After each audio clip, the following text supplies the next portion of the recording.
Hoy continuamos con nuestra serie Fe Sencilla. Mira, qué sencillo es. ¿Recuerdas cuando eras niño o niña? Qué sencillo era divertirse. Qué fácil era reír por las cosas sencillas. Hay veces nos levantamos y pensamos en la mañana todo lo que nos espera en el día, en la semana, en la vida misma. Y decimos, cómo me gustaría regresar a lo sencillo de la vida cuando era niño o niña. Sé que aún de niños pues pudimos haber tenido alguna situación difícil, pero la sencillez de este corazón que cree, la sencillez de un corazón que confía, es el énfasis de Jesús cuando nos habla a nosotros. Y por eso nos dice que en una ocasión Jesús hizo la siguiente oración: Padre, Señor del cielo y de la tierra, gracias por esconder estas cosas de los que se creen sabios e inteligentes, y por revelársela a los que son como niños. Sí, Padre, te agradó hacerlo de esa manera. Es esta fe sencilla como la de un niño que es enseñada por Jesús en su primer mensaje a la humanidad, estando ya en planeta Tierra. Como lo dije el domingo pasado, el último mensaje de Dios a la humanidad termina con una palabra muy desagradable: maldición. Pero luego, cuando Cristo viene a enseñarnos la realidad de la bondad de Dios y a reconciliarnos con Él, su primer mensaje es: bienaventurados. Bienaventurados.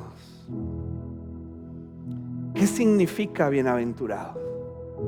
¿Qué quiere decir bienaventurado? Sí, en su forma más sencilla describe a alguien que es muy feliz, pero describe a las personas que viven por encima de las preocupaciones y temores comunes.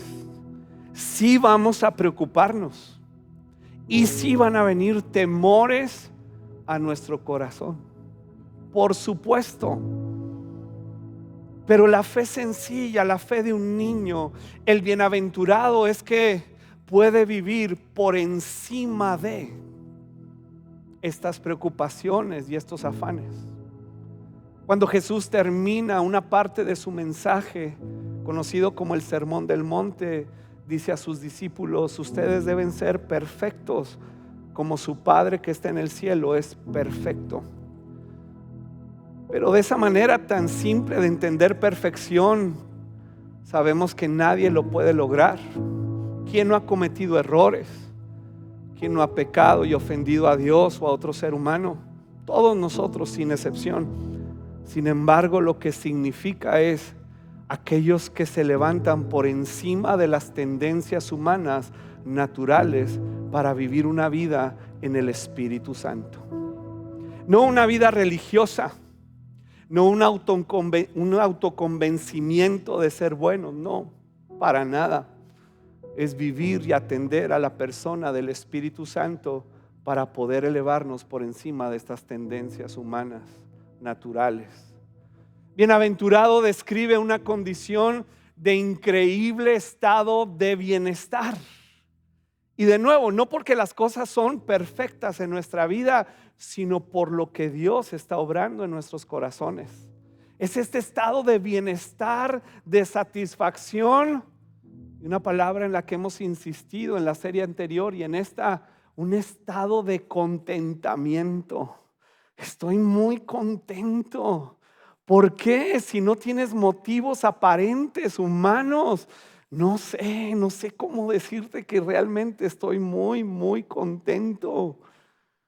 Y es esta bienaventuranza que Jesús describe de un corazón que como un niño es tierno y humilde para aceptar este yugo fácil, esta calidad de vida del reino de Dios.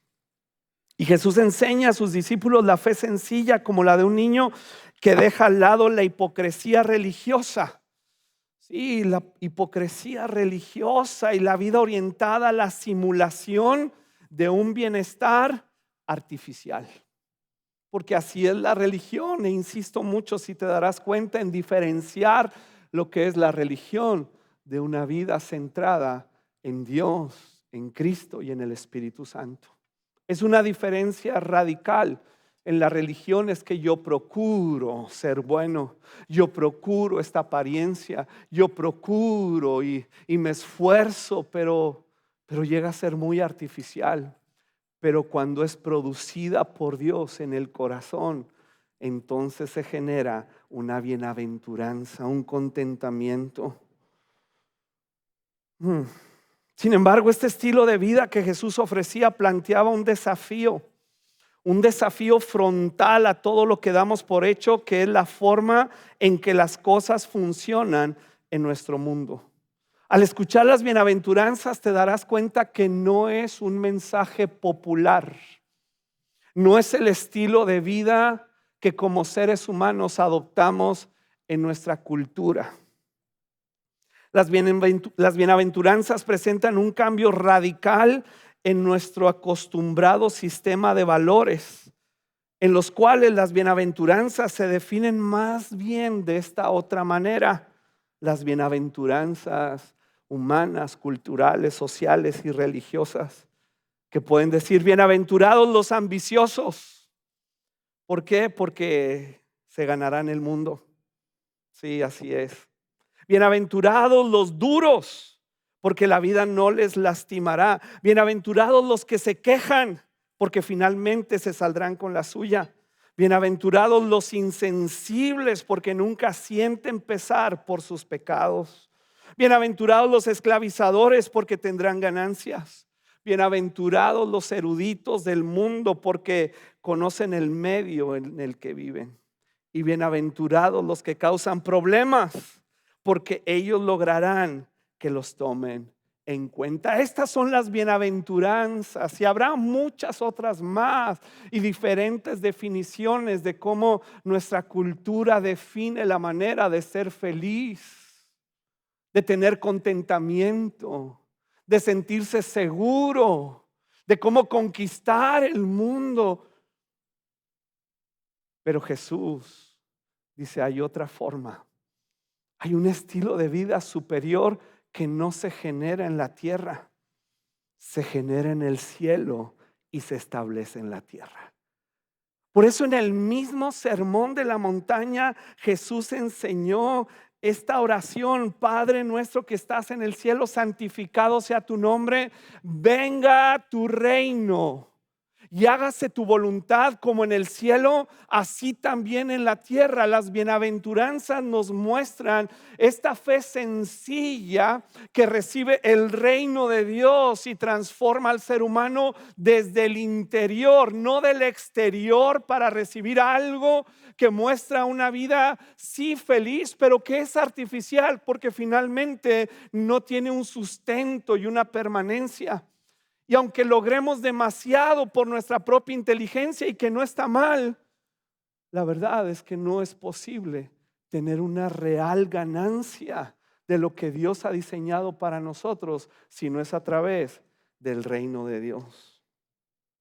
Ahora contrastemos estas bienaventuranzas de nuestra cultura humana con las bienaventuranzas de Jesús. Imagínalo, su primer sermón.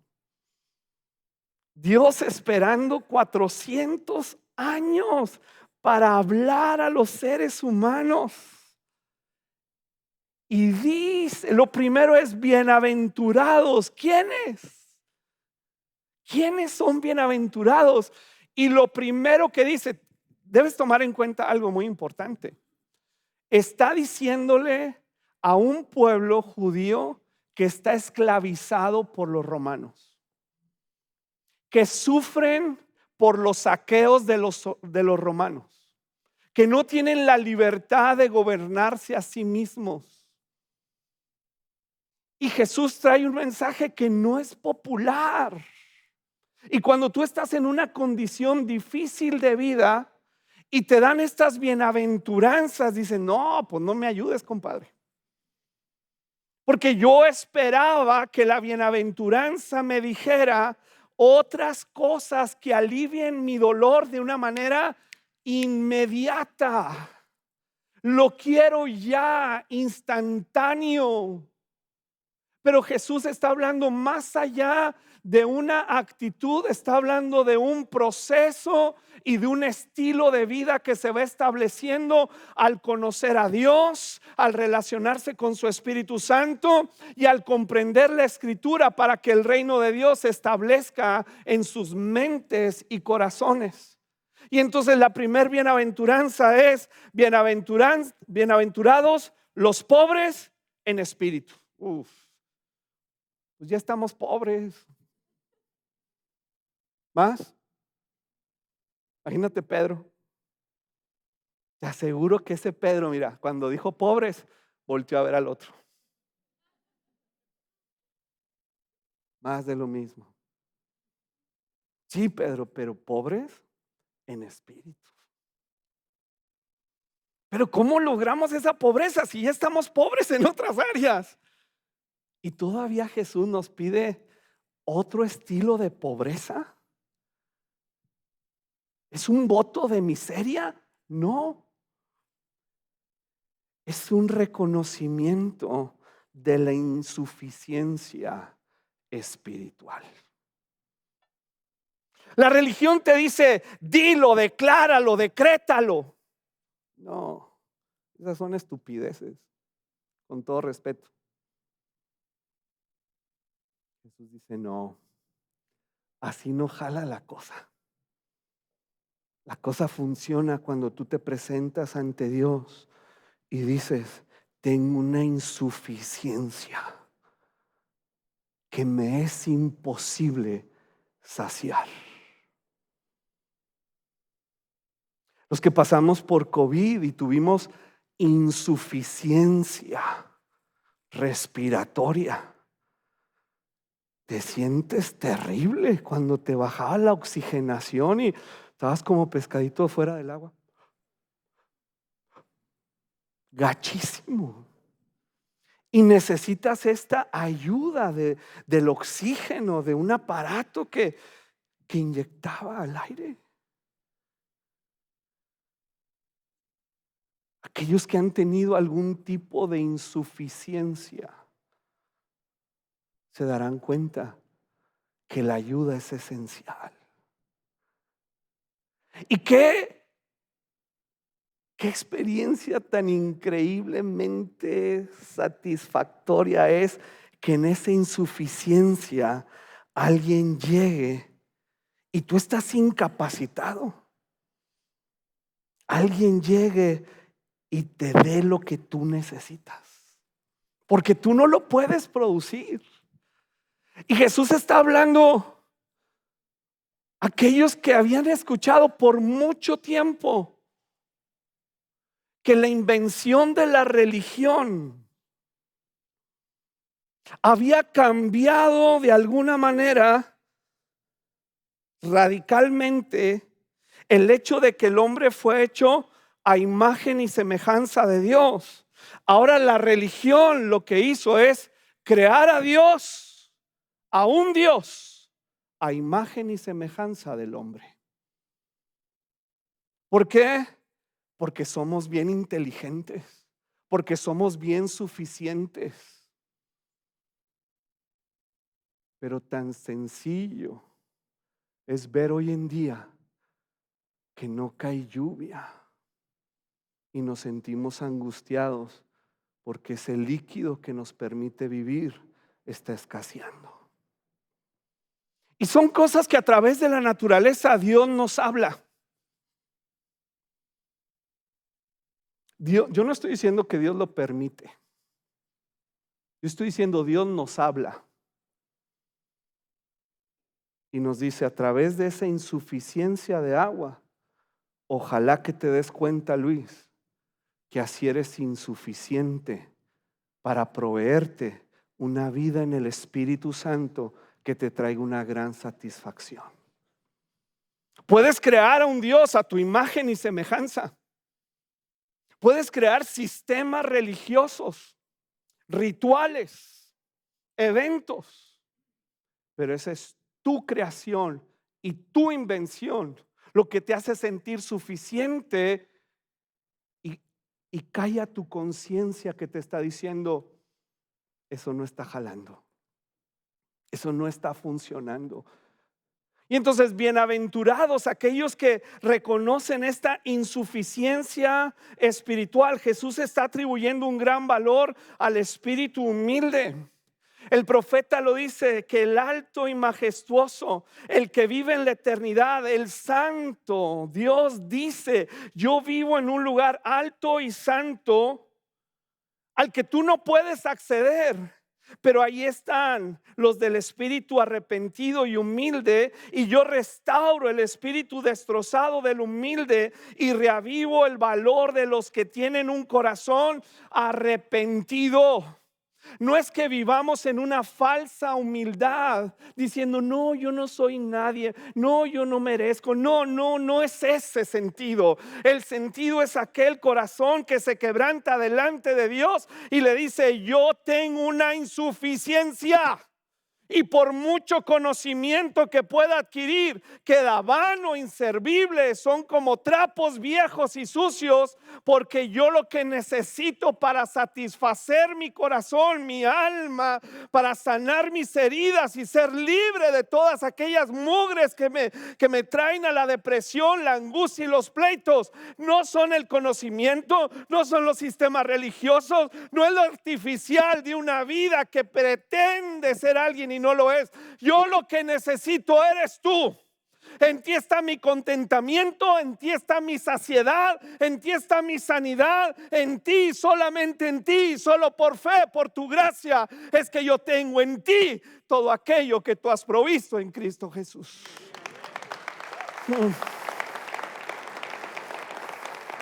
El apóstol Pablo lo dice de esta manera: antes creía que esas cosas eran valiosas para mí. Sí, yo me sentía la última Coca-Cola en el desierto, dice el apóstol Pablo. Hebreo de hebreos. Y mi maestro fue el gran Gamaliel, de la tribu de Benjamín, circuncidado al 8º día. Maten eso. Pablo dice: a mí nadie me enseñó el evangelio, ni Pedro, ni Juan, ninguno de ellos. Jesús mismo me lo reveló. Todas las ganancias que humanamente yo puedo percibir que me enriquecen, dice, ahora considero que no tienen ningún valor debido a lo que Cristo ha hecho. Así es, todo lo demás no vale nada cuando se le compara con el infinito valor.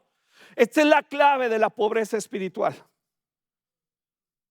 Si Dios quiere que seamos inteligentes, si Dios no está enojado con la inteligencia, con salir adelante, con ser personas que trabajan, que se esfuerzan.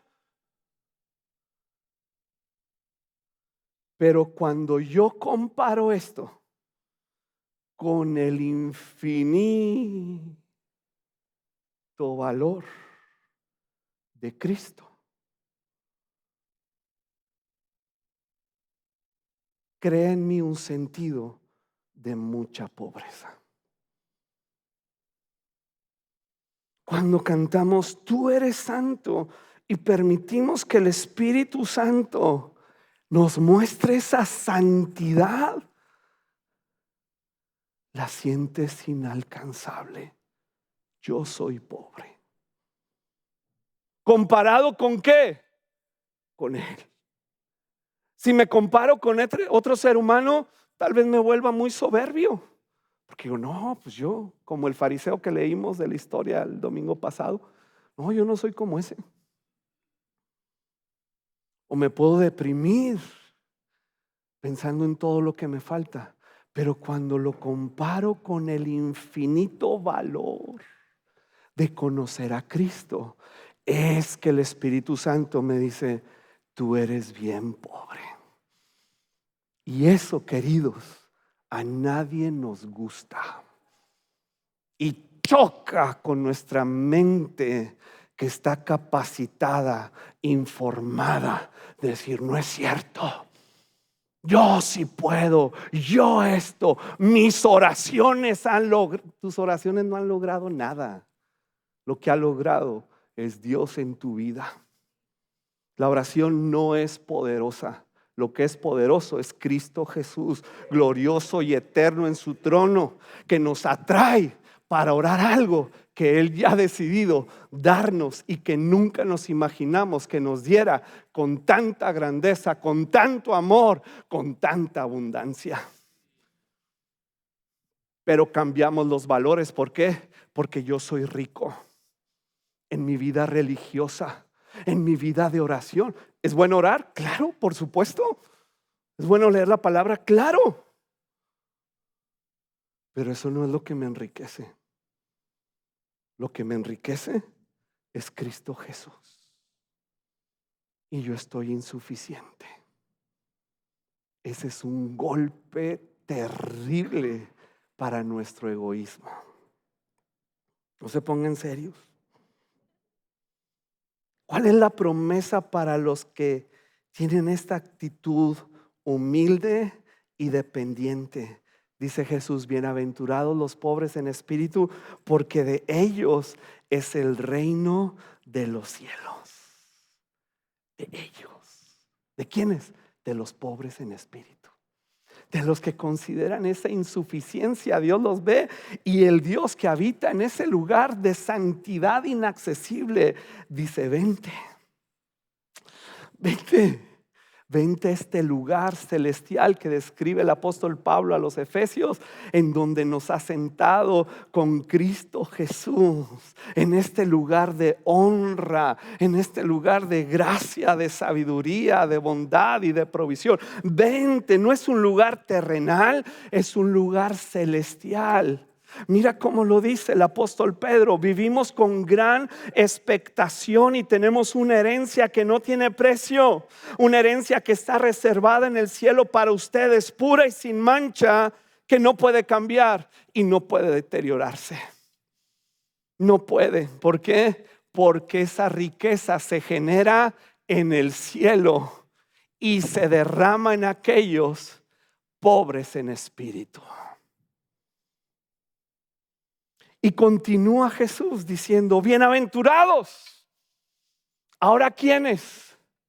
Los que lloran. No, hombre. Si ya lloramos mucho.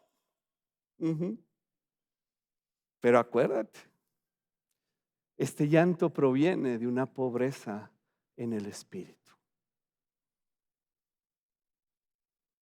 Una pobreza en el espíritu. En la pobreza reconocemos nuestra insuficiencia. En el llanto reconocemos nuestra incapacidad. Soy incapaz. ¿Verdad que la religión no te dice eso? Tú puedes lograrlo si haces esto, si haces el otro. La oración que vence el demonio, la oración que vence esto.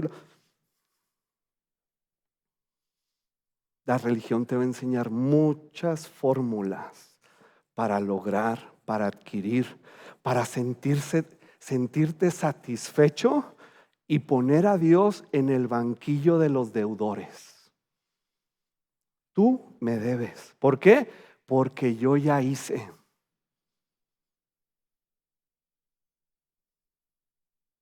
Porque yo ya fui. Porque incluso yo te creí. Tú me debes. Y por eso el sistema religioso dice, ahora decláralo. Arrebata tu bendición. ¿A quién? ¿A quién se la arrebatas? Por favor.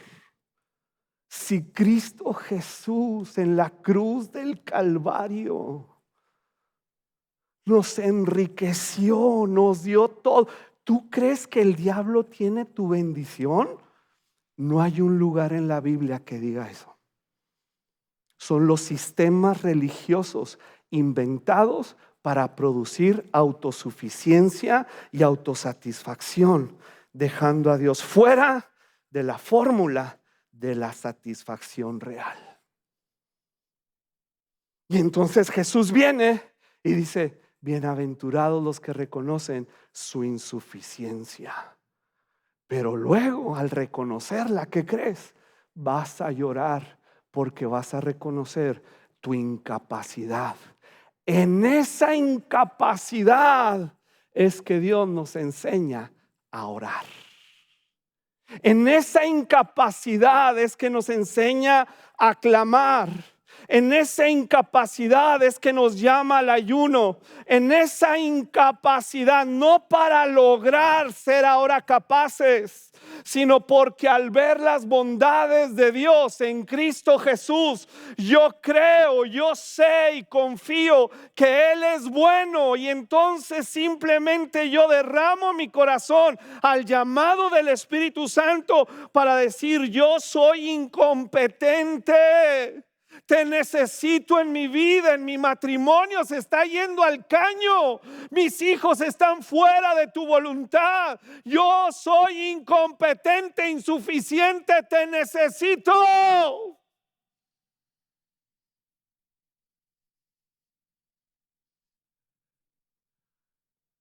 Eso es lo que sucede. Y ahí es donde ves a personas que sí lloran. Puede ser físico, pero traen un llanto en el alma, no que los hunde en la depresión, los conecta con Dios. Bienaventurados, felices, gozosos, satisfechos los que lloran. Wow.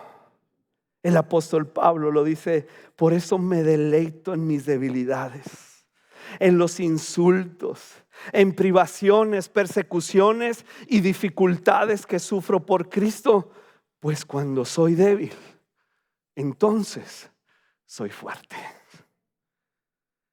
Y Jesús le promete a sus discípulos: recibirán poder cuando el Espíritu Santo descienda sobre ustedes y me serán testigos. ¿Testigos de qué? De este poder que reside en el cielo y es derramado en el corazón del pobre en espíritu y del que llora. Sí, yo soy testigo de cómo Dios restauró mi vida, cómo sanó mis heridas y me libró y me liberó de mis adicciones. Sí, yo vi cómo vino el arrepentimiento al corazón de mis hijos. Sí, yo vi cómo Dios empezó a obrar la restauración. Enséñame cómo. Llora. Llora y siéntete muy pobre. No te voy a enseñar una oración para lograr que sucedan las cosas. Te voy a mostrar al Cristo que hace que sucedan las cosas más abundantemente de lo que tú puedas pedir o imaginar. Es este llanto que se generó en el corazón de Ana, ahí en el primer libro de Samuel, cuando Ana, triste y angustiada, que no podía tener hijos, estaba clamando delante de Dios y ni le salían oraciones. ¿Has estado en ese momento donde ya no sale nada de tu boca? Que son simplemente lágrimas y una angustia que el Espíritu Santo puso en tu corazón. Una angustia profunda por tu condición, por la condición de los que te rodean y de tu propia ciudad. Es una angustia. Ana está con esa angustia, llorando sin que le salieran palabras, y el sacerdote torpe Elí la ve y dice: estás borracha. No, menso, no está borracha, está conectada con el cielo. Ella está pidiendo un hijo porque Dios necesita un profeta. Y Ana está orando: dame un hijo. Dame un hijo, con ese llanto y esa desesperación. Dame un hijo. Y Dios dice: sí. Y ese hijo va a ser mi profeta. En ese llanto es donde se generan las oraciones. En esa insuficiencia espiritual es donde se generan las oraciones que vienen del trono de la gracia y que se conectan con la voluntad eterna, soberana de Dios. Es donde tenemos esta participación, no sé por qué, pero que Dios le ha placido. Y dice, este insuficiente y este incapaz es el candidato perfecto para que yo obre en su vida. Wow. Y terminamos con una bienaventuranza, la tercera. Bienaventurados los mansos, no los mensos, ¿verdad? Bienaventurados los mansos. ¿Quiénes son los mansos? Ya después de reconocer la pobreza, la insuficiencia y del llanto que muestra incapacidad, ¿qué sigue? Una gran expectación. Una gran expectación. Están conectadas, cada bienaventuranza está conectada. No es casualidad el orden en el que se escribieron. Tiene un flujo de la revelación de Dios para la bienaventuranza. El pobre y el que llora recibe del Espíritu Santo una gran expectación. Desarrollan una mansedumbre y una humildad que no genera la personalidad, lo genera el Espíritu Santo. La idea bíblica de la mansedumbre es la de un potro salvaje que ha sido domado y expresa humildad al permitir que el jinete se monte. Ese potro salvaje ahí en el corral que no permitía que se le montara. Ese potro salvaje de Luis que parecía toro en una vidriera, que rompía todo.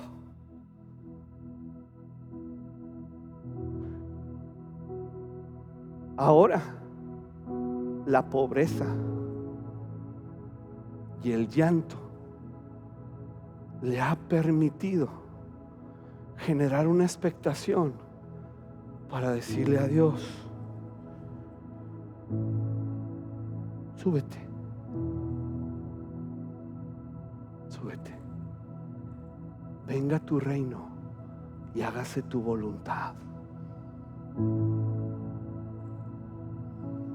Por eso en el mismo mensaje del Sermón del Monte es que Jesús enseña: y cuando te den una cachetada, pon la otra mejilla.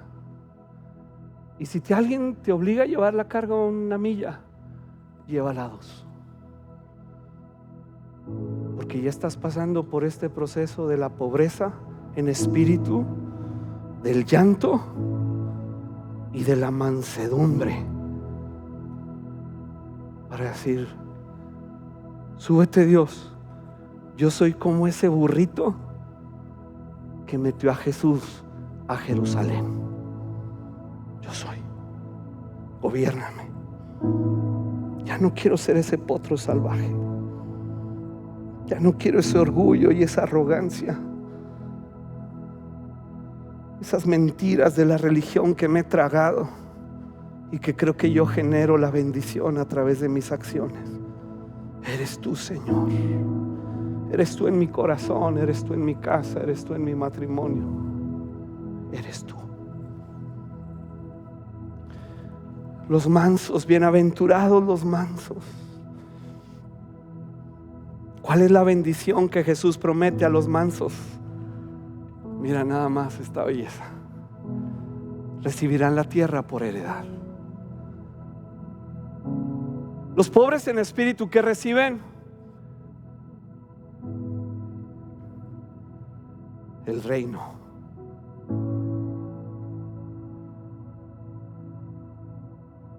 Los mansos reciben la tierra. Y discúlpame, no te dije lo que recibirían los que lloran. Los que lloran reciben consuelo. ¿Y qué es el consuelo? Es capacidad divina. No es la lástima de Dios. Dios no te tiene lástima. Mujer, madre soltera, Dios no te tiene lástima. La iglesia no puede generar un sistema de lástima. Vamos al pozo no porque le tenemos lástima a esos pobres. Dios nos ha dado un corazón compasivo y misericordioso. Y nos ha dado capacidades por su Espíritu Santo para vivir en la alegría que genera el cielo, en la saciedad que genera su gloria, en la provisión que viene de su herencia. Y entonces estos mansos reciben la tierra por heredad. Ya viene aterrizando lo del reino, de las capacidades de Dios en nosotros. Ahora, ¿cómo se refleja en el manso?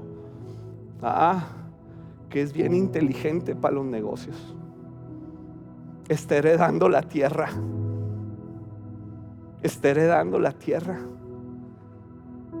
Está produciendo. Está siendo inteligente. Viene la sagacidad del cielo para ejercer la profesión. Viene la inteligencia del Espíritu Santo para ese negocio. Viene la capacidad para conectarse con esos hijos. Viene la estrategia para llevar al matrimonio esta vida de Dios. Viene esta transformación de nuestro ser para dejar de ser personas desagradables. Y poseer la tierra se refiere a que más personas ven en nosotros esta gracia y bondad de Dios y se acercan a Él porque ven algo diferente. Es este recurso que se manifiesta en la tierra, pero sigue siendo pobre en espíritu. Sigue recibiendo del reino de los cielos por el Espíritu Santo aquello intangible. Pero el manso ya recibe lo tangible. ¿Por qué? Porque Dios confía en que sigue siendo un simple mayordomo y no el dueño de los recursos del cielo. Voy a darle más. Y esa es una persona generosa que no tiene sembrado su corazón simplemente en la riqueza ni en la prosperidad, que no se va con la finta del mundo y lo que llaman prosperidad, que encuentra su bienaventuranza en la persona de Dios y no en su persona. Es aquel que no ha creado a Dios a su imagen y semejanza, sino que entiende que aunque fue creado a imagen y semejanza de Dios, Dios es superior y por eso dependo de Él.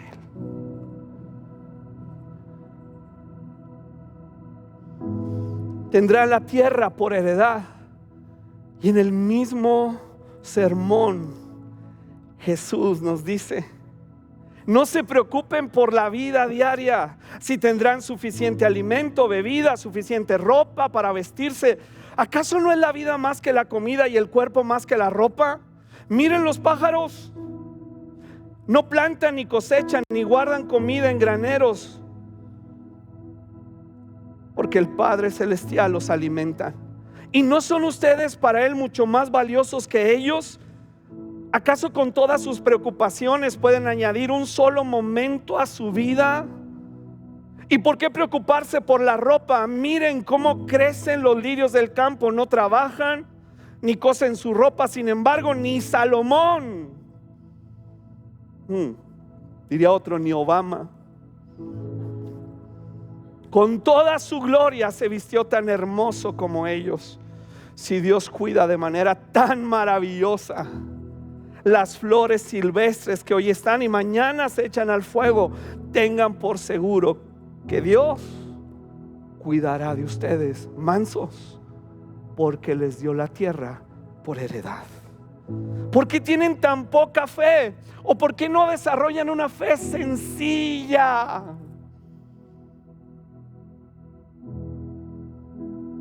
¿Qué ropa nos pondremos?